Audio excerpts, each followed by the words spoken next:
Police दलामध्ये आता नवीन वाहनांना समावेश झालेला आहे, काय सांगाल याबद्दल?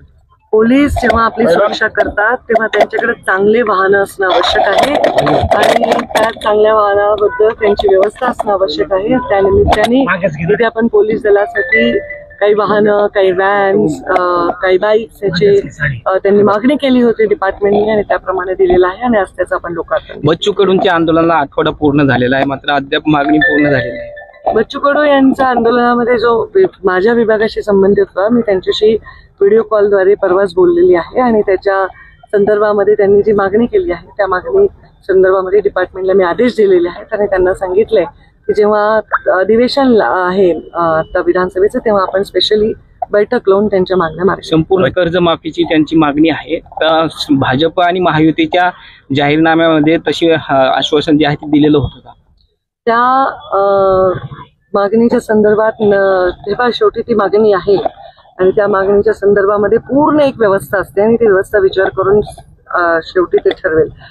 शेतकऱ्यांविषयी, शेतमजुरांविषयी, गरिबांविषयी आमच्या मनामध्ये प्रेम आहे, त्यांच्याविषयी चांगलं करण्याची भावना आहे, म्हणूनच आम्हाला सरकारमध्ये बसवलेलं आहे। लाडकी बहीण योजनेच्या माध्यमातून सुद्धा आपण सामान्य महिलांना सक्षम करण्याचं काम केले। सोलार पंपचे वीज बिल माफीतून आपण शेतकऱ्यांना दिलासा दिलाय। अशा अनेक अशा योजना शेतकऱ्यांना सशक्त करण्याचे सरकार करत आहे आणि त्यांच्या मागण्यांच्या बद्दल सन्माननीय उपमुख्यमंत्री आणि मुख्यमंत्री दखल घेतील असं मला वाटतं।